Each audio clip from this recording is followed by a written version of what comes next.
Hey guys, Happy New Year, and it's the sermon recap from December 30th and 31st. This weekend we had Pastor Pete Ramirez from the California Southern Baptist Convention, and good friend of mine, and he came and he preached.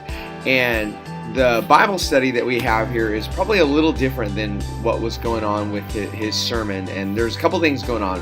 One, he sent me the scripture and kind of the idea, but then he really felt the Lord lead him to change what he needed to talk about on Saturday before he started. So we went for it. But the Bible study is on the text that he gave me and a text that he referenced real loosely.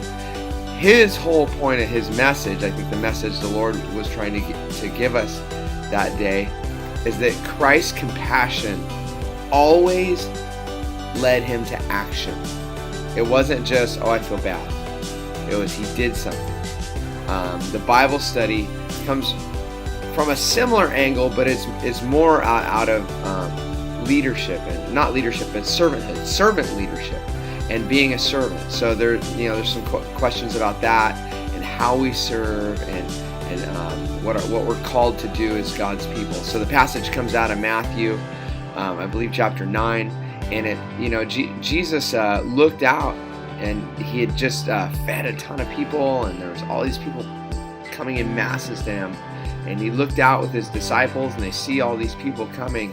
And if you imagine at the time a picture of all these people coming to them as they're on this hill, back then they wore, everyone wore robes and tunics, and they were usually kind of gray and brown and tan. Those were the kind of natural colors of the fabric back then.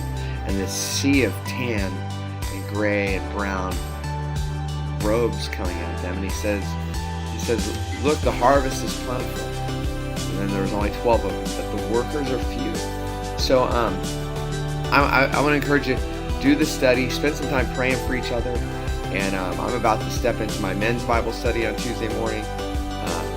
One of the coolest things going on right now. I walked in 15 minutes before the men's Bible study, and there's been a group of probably 12, 15 men here for the last hour at 5 in the morning praying for the church, and that's an incredible thing. Pray for your church this year.